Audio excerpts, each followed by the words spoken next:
Hola, grabo este video a pedido de la profesora Ileana Cariñano, que trabaja en el Instituto Superior número 23 Elisa Damiano de la localidad de Trego, en la provincia de Santa Fe. Les agradezco mucho el contacto y les pido disculpas porque no pudimos combinar un encuentro sincrónico, pero la verdad que en este tiempo de pandemia el trabajo sincrónico también es abundante y no es fácil compatibilizar agendas. Entonces, recibí preguntas que me enviaron, entiendo que fueron formuladas dentro del grupo de estudiantes y voy a ir tomando algunas de esas preguntas como para plantear algunas ideas para seguir pensando en el instituto. La primera pregunta es explicar qué sentido adquiere la expresión desnaturalizar las propias concepciones de lo social. La formación de ciudadanía crítica estaría entre esta desnaturalización y relaciona esa primera pregunta con la tercera. ¿Cuáles son las dificultades de aprendizaje en las ciencias sociales? Arranco por esto del final, tratando de pensar primero cómo son los rasgos del aprendizaje de las ciencias sociales, para después poder ver a qué nos referimos cuando hablamos de desnaturalizar la realidad social y enseñanza crítica. Eh, Primero, el aprendizaje acerca de la realidad social es algo que ocurre desde mucho antes de ingresar al sistema educativo. Digamos, lo primero que hay es una interrelación entre cada sujeto y su entorno social y procesos de socialización por los cuales el grupo social de referencia trata de inducir a cada chico, cada chica en las pautas, las perspectivas, las costumbres, los modos de mirarse a sí mismo, de mirar al mundo propios de cada comunidad, de cada grupo social. Es decir, que desde que cada chico o chica nace, recibe como una especie de masaje permanente, de moldeamiento de su modo de mirar el mundo, las concepciones que su entorno social le ofrece y atraviesa experiencias personales que van llevando a que cada uno construya una mirada acerca del mundo. Si tomamos como objeto de enseñanza de las ciencias sociales la realidad social, ese objeto de enseñanza es objeto de aprendizaje desde mucho tiempo antes de que cada cual ingrese a la escuela. Entonces, cuando cada chico o chica ingresa a la escuela, pone en diálogo ese conocimiento previo con el conocimiento que la escuela quiere ofrecerle. En ese conocimiento previo hay algunos rasgos que la investigación psicológica ha ido encontrando como recurrentes en la mirada infantil del mundo social. Y entonces uno ve que, por ejemplo, hay una mirada moral sobre el mundo, cada chico, cada chica pasa su conocimiento del mundo por el tamiz de lo bueno y lo malo, y entonces requiere todo el tiempo ubicar a cada cuestión de la que ve en su entorno en uno de los casilleros, esto es bueno o esto es malo. Lo moral tamiza y de algún modo sesga cualquier relación con el mundo social. También hay un sesgo de personalización, es decir, lo que queda oculto para la mirada infantil es el funcionamiento de las instituciones. En general, le atribuyen a todo el funcionamiento social los rasgos de cada persona.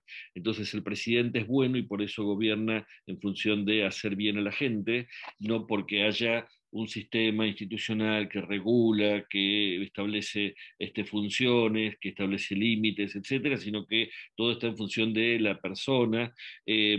También un rasgo fuerte es que no hay distinción entre los fenómenos de la naturaleza y los fenómenos de la vida social. Cuando cada chico o chica nace, se encuentra en el mundo con presidentes y árboles y les atribuye a ambos los mismos rasgos. Es decir, ¿por qué están los árboles ahí? Bueno, son parte de la naturaleza. De la naturaleza hay árboles. ¿Por qué hay presidentes? Bueno, son parte de la naturaleza. Y de algún modo esa identificación entre procesos naturales y sociales es lo que lleva a lo que denominamos la naturalización de la realidad social. El mundo es como es, porque no puede ser de otra manera, porque hay de alguna manera ciertas fuerzas naturales que lo van moviendo. El trabajo de desnaturalizar la realidad social implica someter a crítica esas primeras representaciones sobre el mundo. Implica pensar que hay árboles porque la naturaleza los va recreando todo el tiempo, pero que hay presidentes porque hubo procesos históricos que llevaron a ciertas definiciones construidas por la sociedad humana, que así como fueron parte de un proceso histórico, también pueden ser objeto de disputa y de cambios en el futuro, no demasiado lejano. Y entonces, eso implica poder encontrar progresivamente cierta lógica del mundo social que es diferente de la lógica de los fenómenos naturales. Eh, y creo también ahí, en esos rasgos del conocimiento infantil, podemos encontrar algunas oportunidades y algunas dificultades del aprendizaje escolar. Porque lo que cada chico y cada chica aporta como conocimientos previos tiende a ser bastante conservador, en el sentido de que nuestro modo de mirar el mundo nos liga con la comunidad que integramos.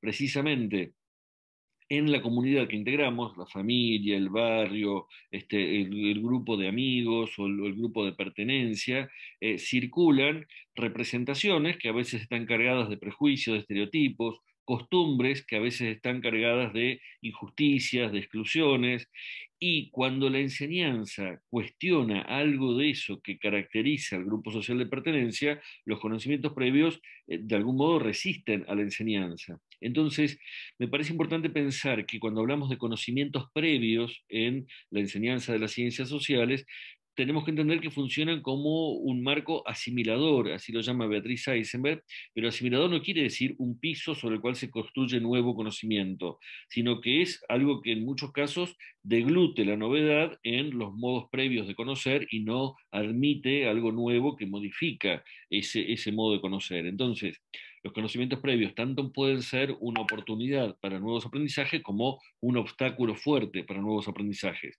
que se ofrecen como resistencia de oposición abierta o muchas veces más como licuación. Esto que vos decís es lo mismo que yo pienso y lo deformo para que quepa en mis maneras de pensar. Y eso lo podemos encontrar desde el nivel inicial hasta la enseñanza superior. Entonces, las dificultades en el aprendizaje de las ciencias sociales tienen que ver con que cada sujeto va construyendo una mirada del mundo y la enseñanza de las ciencias sociales tiene, entre otros propósitos, contribuir a esa construcción de la mirada del mundo en buena medida sometiendo a crítica miradas previas, discutiendo con ellas, pidiendo explicaciones, y esa relación no siempre es amigable. En muchos casos, la dificultad está en que se resiste a ver cambios, ¿no? No es que uno enseña y entonces cada cual dice, ah, perfecto, ahora cambio de manera de pensar y pienso de otro modo.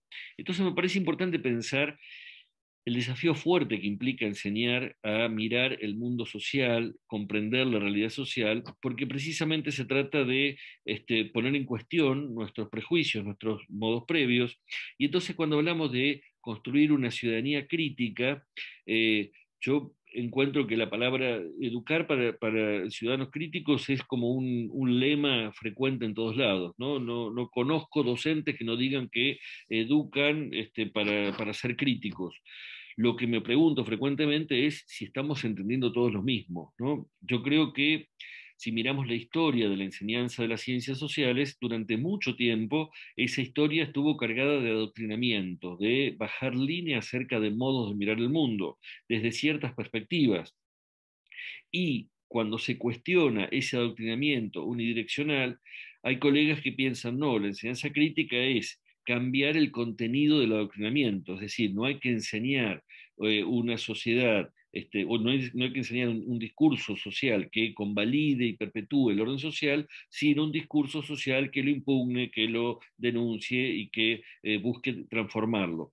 A mí me parece que es una intención loable, pero al mismo tiempo creo que el problema no está en cambiar el contenido del adoctrinamiento, sino en dejar de adoctrinar. Es decir, generar en el espacio del aula un espacio de investigación, de reflexión, de pluralidad de voces que nos permita pensar acerca de la realidad social. Y en ese sentido no se trata solo de cambiar el contenido, sino de cambiar los modos de relacionarnos con el objeto de conocimiento. Digo esto para poder pensar qué rasgos tiene la criticidad. Básicamente la criticidad tiene como rasgos el poder formularse preguntas, es decir, problematizar nuestra mirada del mundo, preguntarnos por qué o por qué no de otro modo. Está en poder buscar modos de dar cuenta de esas preguntas, poder poner en común nuestras respuestas provisorias a esa pregunta y al mismo tiempo darnos un camino de exploración que nos permita someter a crítica esas respuestas iniciales o respuestas provisorias, poder construir nuevos acuerdos progresivamente, incorporar en nuestras reflexiones las producciones que los cientistas sociales han hecho sobre ese problema que nos hemos formulado.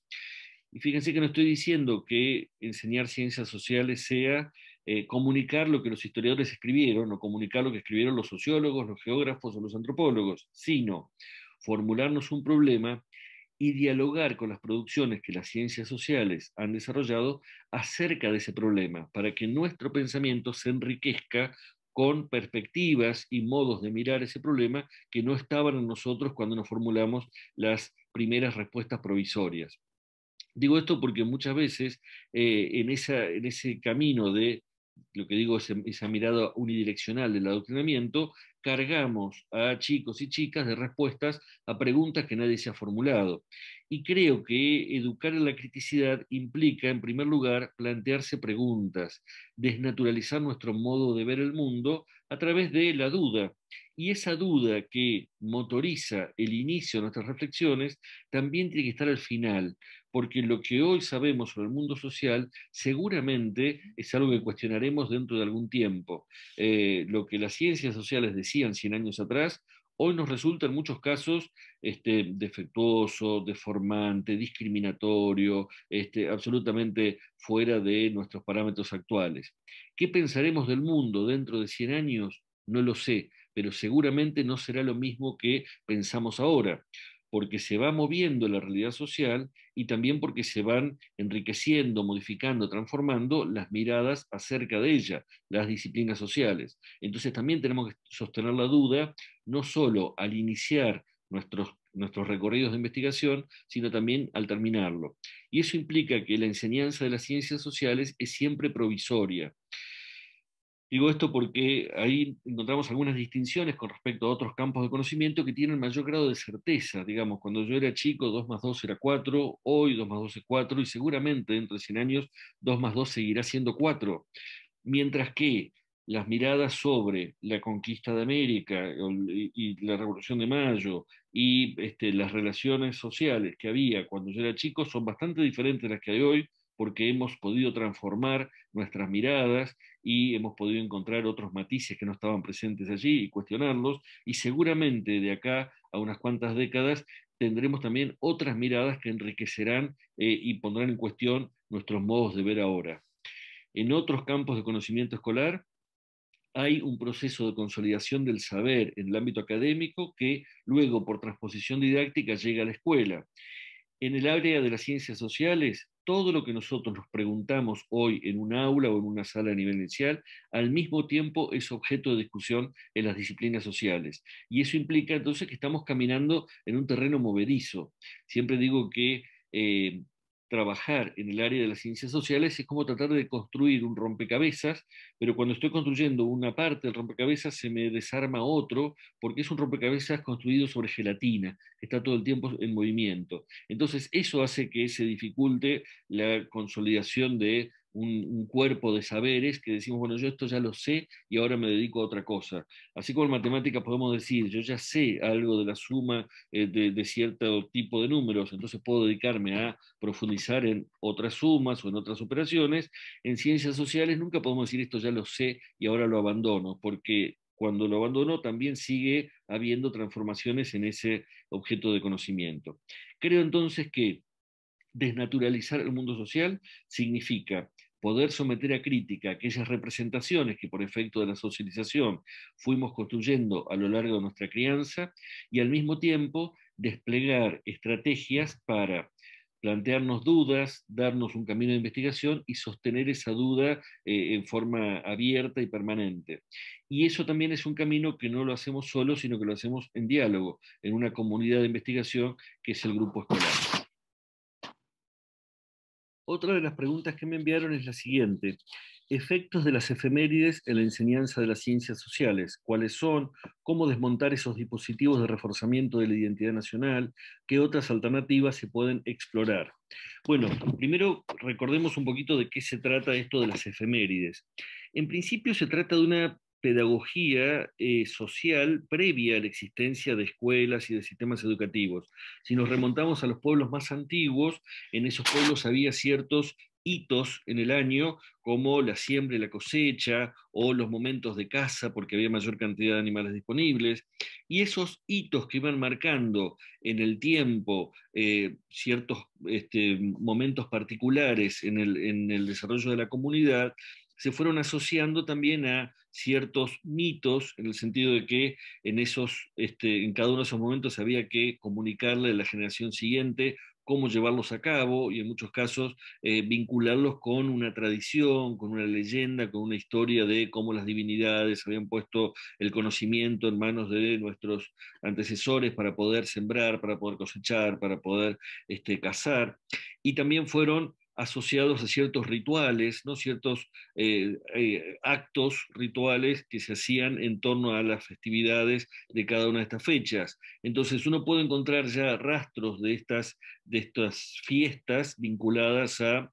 los momentos en la economía de las comunidades antiguas, y luego esa lógica de enseñanza en los hitos significativos se traslada a los calendarios litúrgicos de las diferentes religiones. Uno puede encontrar en el cristianismo, en el judaísmo, en el islam, en muchísimas religiones, que a lo largo del año se van recorriendo ciertos hitos de la verdad revelada que tiene cada religión, y en esos hitos se narra un relato, un mito vinculado con ese momento, y se desarrollan ciertos rituales. Entonces uno ve en el calendario litúrgico del cristianismo cómo se ve el nacimiento de Jesús, la evangelización, la muerte, la resurrección, todo eso. En el judaísmo, cómo se ve la salida de Egipto, la llegada a la tierra prometida, y etcétera. Es decir, cada religión lo que intentó hacer fue enhebrar una serie de festividades que permitiera sostener un discurso para que a lo largo del año se recreara ese relato compartido, y que todos los años se repitiera para poder sostener una imagen compartida de nuestra comunidad y de las creencias que tenemos en común. En tiempos de las revoluciones burguesas, ¿no? En el siglo XVIII en Francia, y luego en el siglo XIX se expanden por América, hubo un proceso de secularización, de progresiva separación de la Iglesia y del Estado, en algunos casos abrupta separación, en otros casos mucho más tenue, pero los estados nacionales empezaron a incorporar ciertos hitos de la propia historia como referencia del pasado común. Por ejemplo, aquí en Argentina, en 1810, la fiesta principal era el onomástico del rey, ¿no? El rey San Carlos, el rey Fernando. Ya era un poquito complicado para esa fecha ver cuál era la fiesta que había que celebrar, pero en 1811, por primera vez, la Junta de Gobierno decide celebrar el primer aniversario de la revolución que había habido un año antes, y un cronista de Buenos Aires que se llamaba Berruti, Juan Manuel Berruti, escribe, dice: hoy celebramos el cumpleaños de la patria. Es la primera vez que se utiliza esa expresión que todavía hoy circula por las escuelas. Y lo que hizo la Junta fue cruzar del Cabildo a la catedral, hacer una misa y después volver y tomar un chocolate con churros, tradición que se mantuvo durante añares como forma de celebrar el 25 de mayo. Entonces, ya en ese momento empiezan a gestarse ciertas fechas que son relevantes en la mirada de un pasado compartido. Eh, y luego se desarrollan en las décadas siguientes las fiestas mayas, que son varios días de fiesta, de festejo, de borracho, de palo enjabonado, de carreras sortijas, etcétera, y a veces los escueleros, los llamaba Bartolomé Hidalgo, que en algún rincón recitan una poesía que tiene que ver con lo que había pasado en mayo de 1810. En la época de Rosas se inicia las fiestas Julias, dándole valor a otra fecha que es la Declaración de Independencia, y luego muchas de esas fiestas van quedándose atrás porque eran motivo de mucho conflicto, ¿no? O sea, siempre había acuchillados, golpizas, de todo un poco, porque eran fiestas populares, era una especie de carnaval de la época.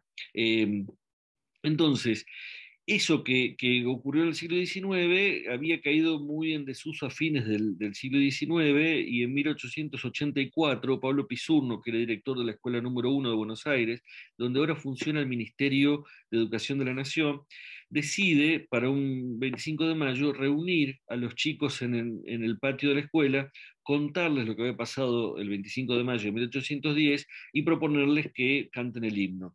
Eso al otro día salió en el diario, porque no era una cosa usual. Y lo que hizo Pablo Pisurno fue introducir los actos escolares, ¿no? Como para celebrar una fecha. De algún modo lo que lo motivaba a esto era que buena parte de la comunidad de origen italiano, que en realidad eran sicilianos, napolitanos, calabreses, de diferentes lugares de Italia, cuando llegaron a la Argentina se identificaban con Italia como país y iban acompañando desde acá el proceso de unificación de Italia que se estaba dando allá, y entonces para las fiestas de la unificación italiana desplegaban las banderas en las casas, y Pisurno veía que eso no pasaba a las familias argentinas.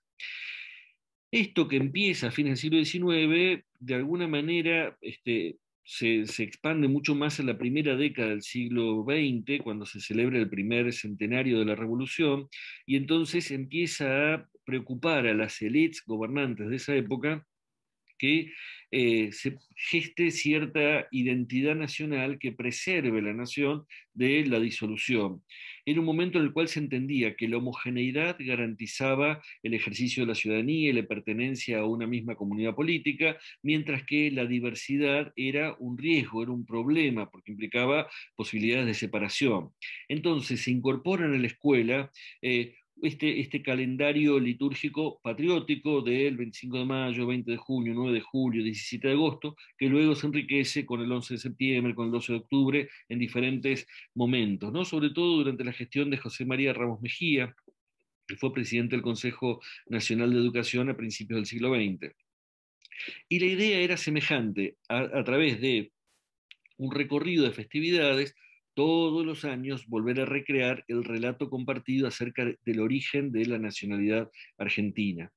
¿Con qué propósito? Con el propósito de contradecir los relatos que circulaban en los hogares, donde españoles e italianos o gallegos, catalanes, andaluces, calabreses, napolitanos, sicilianos, porque digo, las identidades eran mucho más fuertemente regionales que nacionales, tenía cada uno sus propias tradiciones, sus propias festividades, sus propios relatos acerca del pasado, y así como también en la Argentina todavía quedaban resabios de los dolores de las guerras civiles. Pensemos que todavía a principios del siglo XX había nietos de los que habían acompañado al Chacho Peñalosa o a Felipe Varela, y entonces también en los hogares predominaba mucho más la identidad regional que la identidad nacional. En ese contexto se tomó como propósito fuerte del ingreso de estas efemérides la construcción de una identidad nacional.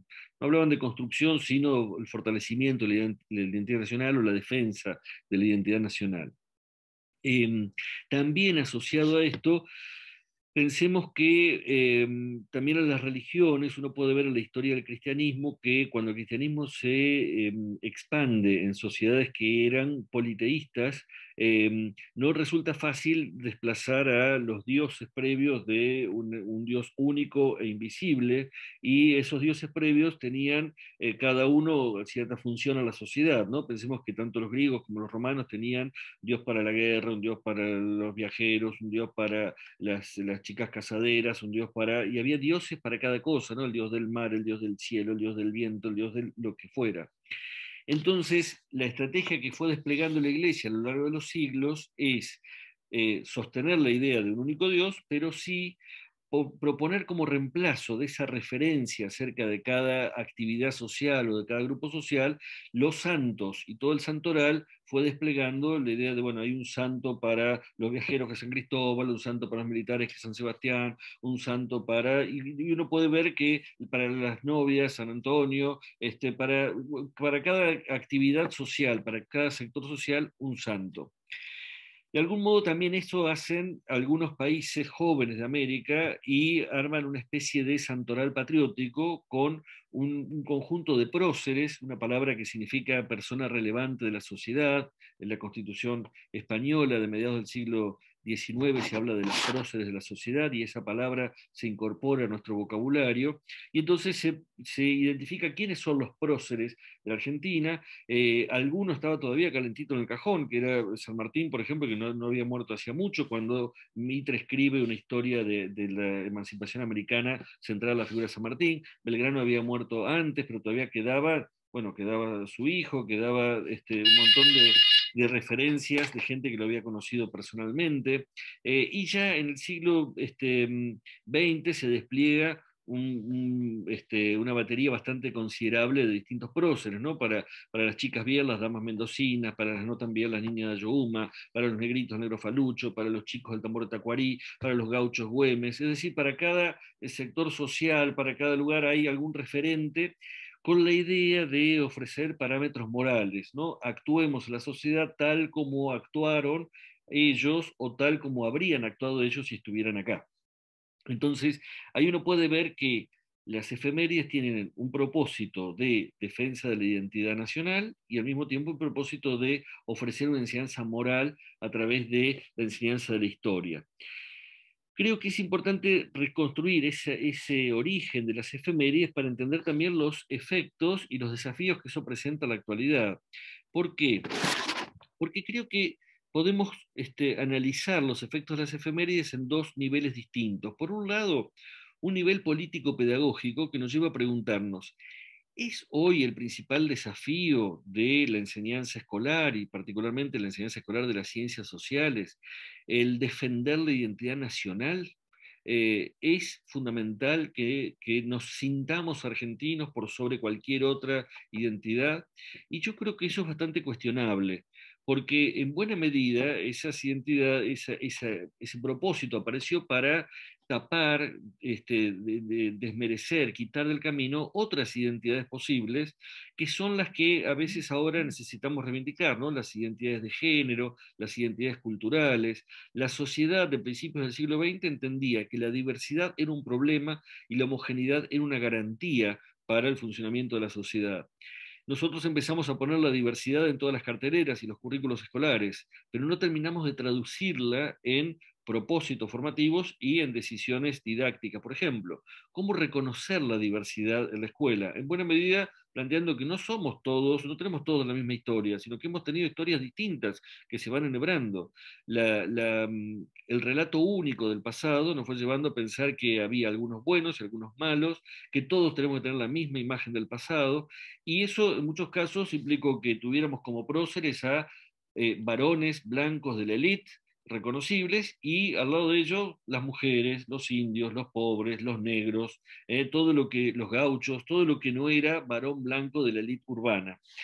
Creo que necesitamos ampliar nuestra mirada del pasado y salir de la lógica de los próceres y los referentes morales y pensar en actores sociales relevantes en el proceso histórico y entender también los conflictos que ha habido dentro de nuestra comunidad para poder encarar la resolución de conflictos que tenemos por delante en nuestra vida social. A veces también hay colegas que compartiendo esta preocupación dicen, bueno, vayamos sumando más efemérides, entonces pongamos en las efemérides las mujeres, los gauchos, los negros, y vamos sumando más nombres, pero cuando cayó el Imperio Romano, había de cada 3 días, 2 eran de fiesta, o sea, 2 eran efemérides, porque había tantas festividades que no había tiempo ordinario. Y a veces nos pasa en la escuela que cada vez hay más efemérides, y la pregunta es, ¿será que tenemos que seguir poniendo personajes ahí o tenemos que salir de la lógica de la efeméride y de que nuestra manera de mirar el pasado sea a través de las festividades? Hay un segundo nivel de cuestionamiento a las efemérides, creo yo, que es el que se da en el ámbito de lo curricular y lo didáctico. Cuando nosotros enseñamos matemáticas o ciencias naturales, sabemos que en un grado se ve un contenido, en otro grado se ve otro, y en otro grado se ve otro, y que los contenidos de cuarto, en buena medida, no solo no repiten los de primero, sino que se asientan en que hay algo que ya está estudiado en primero y ahora avanzamos hacia otros saberes. En ciencias sociales, cuando uno recorre las escuelas, lo que ve es una persistencia fuerte de los mismos contenidos repetidos todos los años. Y eso me ha pasado cuando era profesor en terciarios de futuros maestros y maestras y que acompañaba la formulación de propuestas de enseñanza. Cuando llegábamos a mayo, de primero a séptimo, todos tenían que dar la Revolución de Mayo. Cuando llegaba octubre, de primero a séptimo, todos tenían que dar pueblos originarios y la conquista de América. Cuando llegábamos a, digamos, uno puede saber en qué mes estamos mirando la cartelera escolar y viendo qué se pone ahí, porque en realidad pareciera que pueblos originarios en Argentina solo en octubre, de noviembre a septiembre, no existen en otros contenidos de las ciencias sociales. Y también en muchos casos con una fuerte perduración de esa expectativa de moralización, ¿no? Lo que cuando uno ve en agosto las carteleras escolares, es raro que vea la estrategia de San Martín desplegada en el mapa de América y su relación con otras estrategias militares, su organización logística del ejército de los Andes para poder cruzar los Andes en enero, en el momento más propicio, por los lugares adecuados. No, lo que se ve en cartelera son las máximas de San Martín para su hija y Merceditas. ¿Por qué? Porque lo importante es San Martín y el padre, la patria y ser un buen padre y la idea de, siempre me pregunto, ¿no? ¿Qué padre se anota en un papelito los criterios para educar a su hija? Y creo que San Martín no era un maravilloso padre, sino alguien que tenía muchas dudas acerca de cómo criar él solo a una hija estando en Europa, y entonces hizo ese listadito como para no olvidarse. Pero entonces uno puede pensar, claro, el currículum de ciencias sociales está atrapado en la lógica de las efemérides, en ver todos los años las mismas cosas. Y nos pasa cuando llegamos a la secundaria o a nivel superior que decimos, ¿qué aprendí en la primaria, en el jardín? Y aprendí siempre lo mismo. Un movimiento que iba de 1810 a 1820, ¿no? En esas primeras fechas, y que en los últimos años se ha incorporado el final del siglo XX, que es dictadura y guerra de Malvinas. Pero me parece que eso constriñe enormemente nuestra mirada de los procesos históricos. Entonces, ¿qué hacer frente a esto? En principio yo abogo desde hace bastante tiempo por eh, disminuir la presencia de las efemérides en la escuela y tratar de diferenciar la fiesta de la enseñanza. Una cosa es que, digamos, el 25 de mayo hacemos una fiesta en la escuela. Digo, me parece bien, hacemos una fiesta, comemos empanada, bailamos una samba, una chacarera, cantamos algo, pero no enseñamos todos los grados sobre la Revolución de Mayo. Hacemos una fiesta y en su momento cada uno va a aprender este contenido en la escuela. Digo, cuando yo planteo esto me encuentro con colegas que me dicen, pero los chicos quieren saber, no quieren ir al feriado si no saben por qué es. Yo, la verdad, nunca encontré eso en los chicos. Cuando hay feriado y todos saltan contentos de alegría. No es que dicen, no, no me voy a tomar el día libre si no me explicás qué pasó. Eh, Ni tampoco dicen, no voy a aceptar el alfajorcito guaymallén si no me explicás qué pasó. Digo, no, estamos en una fiesta. Ninguna de nosotros se le ocurrió decir, no voy a festejar el cumpleaños si no me explicás el sentido de la velita en una torta, una tradición del antiguo Imperio Romano que tenemos recurrentemente, pero a nadie se le ocurre decir, no, si no me explicás todo el ritual, no participo de la fiesta. Digo, no, voy a un cumpleaños, y si quiero me pongo a investigar desde cuándo se celebra así, por qué. Entonces, si algún chico llegara a decir, no, necesito saber qué pasó el 25 de mayo, le decimos, lo vas a estudiar en quinto grado, nene, quédate tranquilo, y festejamos, no hace falta que cada fiesta esté asociada a la enseñanza. Sí me parece necesario que haya un momento, y yo creo que quinto grado es un buen momento, para trabajar esa primera mitad del siglo XIX en Argentina, que es un momento importante del desarrollo de la nación. Pero dedicarle quinto grado implica también despejar un montón de otros grados, donde podemos ver otros contenidos que no tienen que ver con ese periodo. Y entonces también necesitamos ver el periodo español en América, necesitamos ver en la segunda mitad del siglo XIX, cuando se organiza el Estado argentino, necesitamos ver el siglo XX, que ya se terminó hace rato y no terminamos de incorporarlo a la propuesta curricular. No sé cómo es actualmente el diseño curricular de Santa Fe, pero hay provincias donde prácticamente no está el siglo XX, donde todo termina en esa primera mitad del siglo XIX, y necesitamos el siglo XX y el siglo XXI para poder leer un diario y entender de qué estamos hablando, para poder participar en política y entender de lo que estamos viviendo. Entonces me parece que necesitamos salir de ese corsé de las efemérides que nos han atrapado en un currículum circular, repetitivo, y que no nos permite desplegar un currículum lineal ascendente dentro de las ciencias sociales. A veces cuando planteo esto, y digo hay que tratar de mitigar la presencia de las efemérides en la escuela, encuentro colegas que me dicen, pero ¿a dónde vamos a ir a parar sin las efemérides? Y yo siempre repito, con efemérides fuimos a parar a todos lados, no nos libramos de nada. Tuvimos terrorismo de Estado, terrorismo de mercado, caídas estrepitosas de las instituciones.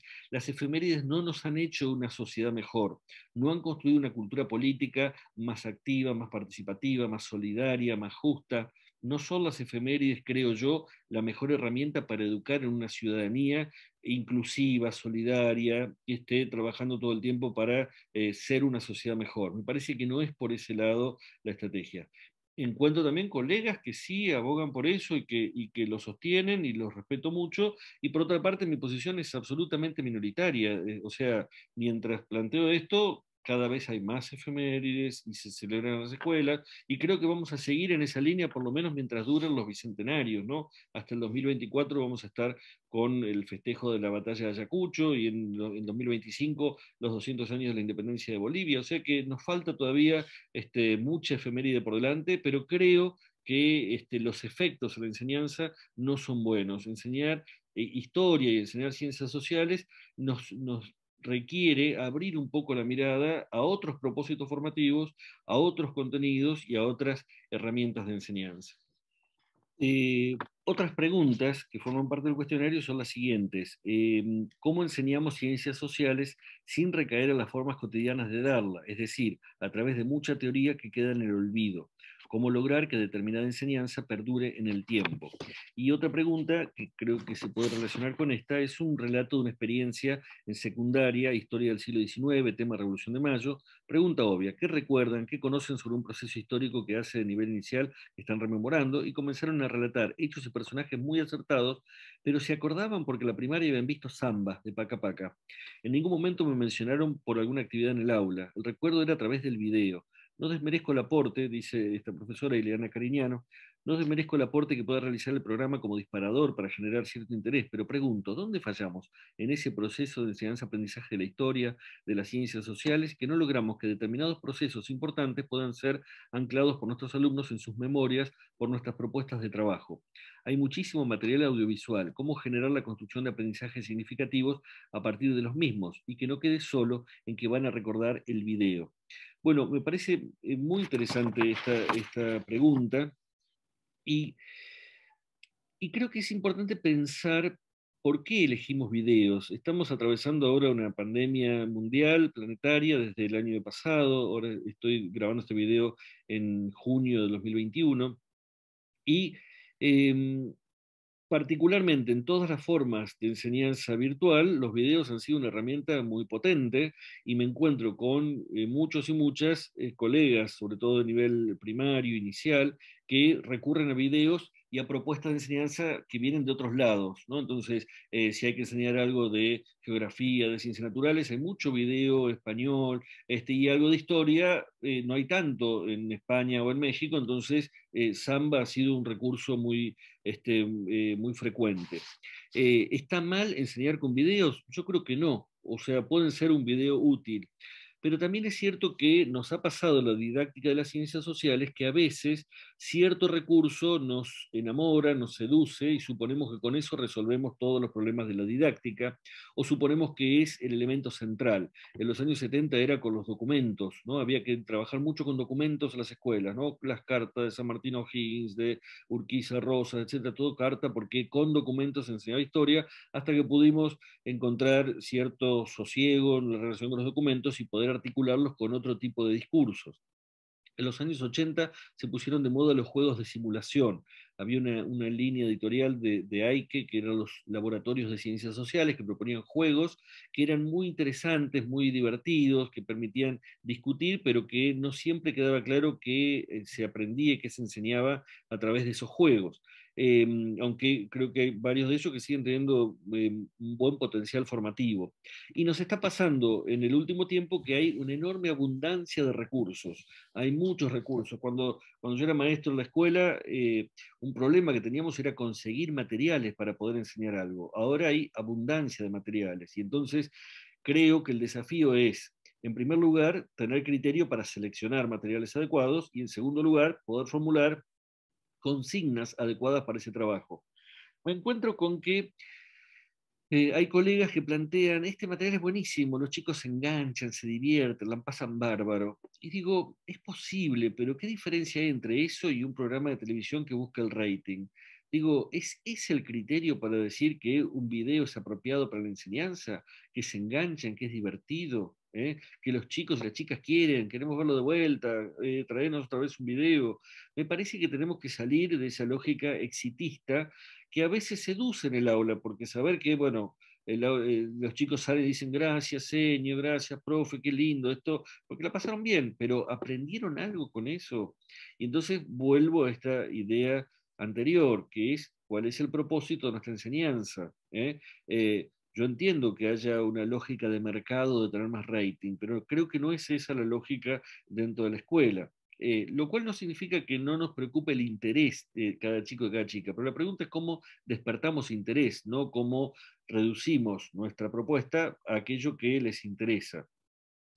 Creo también que Paca Paca es un recurso que moviliza porque está en un código que es habitual para chicos y chicas, que es el cómic, el dibujito animado. Pero en principio no es un material que está pensado para la enseñanza. Y en muchos casos no es fácil de llevar al terreno de la enseñanza, porque precisamente trabaja en tono irónico, con cierto sarcasmo, de algún modo cuestionando ciertos lugares comunes de la enseñanza tradicional de la historia, cosa que podemos ver quienes fuimos alumnos y alumnas de esa enseñanza tradicional de la historia, pero que no es perceptible para chicos y chicas que se encuentran con ella por primera vez, y que al mismo tiempo también lo reemplaza por otro relato único, que es el relato de Samba y lo que está viendo en ese momento.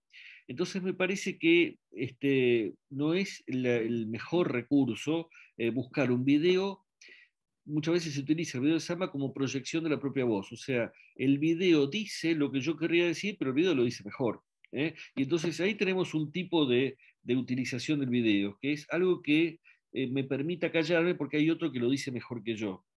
Creo que eso puede ser útil en algunos casos, pero no es el mejor uso del video. Para mí, un buen recurso de enseñanza hay en dos sentidos. Por un lado, aquel que ofrece una oportunidad de problematizar. Es un video que nos permite hacernos una pregunta para poder abordar algún problema, alguna cuestión. Es decir, los videos que nos dejan con más preguntas que respuestas suelen ser más potentes en la enseñanza que los que nos cierran la posibilidad de seguir pensando. También hay videos que sirven para sistematizar, y viene bien, a veces decir, bueno, en lugar de que yo exponga todo, pongo un video que organiza la sistematización, pero no creo que sea útil que siempre sea a través de un video. Y retomo entonces la otra pregunta, que era cómo renovar la enseñanza y saliendo de las formas cotidianas de darla. Creo en principio que conviene hacer una revisión de la propia historia escolar de las ciencias sociales, o sea, cómo las aprendimos en nuestra escolaridad, para volver a pensar qué de aquello queremos recuperar y qué queremos modificar. Yo tengo una historia escolar en los años 70 y seguramente ustedes tendrán otra historia escolar porque son mucho más jóvenes, que está ligada a los videos de samba, a otro tipo de textos y de recursos. Entonces creo que un paso fundamental es revisar esos aprendizajes y decir, ¿qué aprendía yo de eso? ¿Qué de eso quiero retomar y qué no? Porque si no lo revisamos en nuestra historia, esa historia que no revisamos tiende a repetirse, nos sale de adentro enseñar como aprendimos, nos sale de adentro porque lo tenemos incorporado, metido en el cuerpo, y entonces suponemos que estamos inventando algo y en realidad lo que estamos haciendo es dejar que aflore nuestra propia experiencia como si fuera una idea innovadora. También me parece importante retomar el vínculo con el estudio. O sea, para poder enseñar, uno tiene que también hacerse preguntas y estudiar, y poner esas preguntas en diálogo con el conocimiento. Me encuentro con muchos y muchas colegas que suponen que para enseñar no hace falta estudiar nada, ni leer nada. Y creo que ahí tenemos dos problemas. Uno, que no hay fundamento para la enseñanza, y por otro lado, que se pierde su propio vínculo con el conocimiento.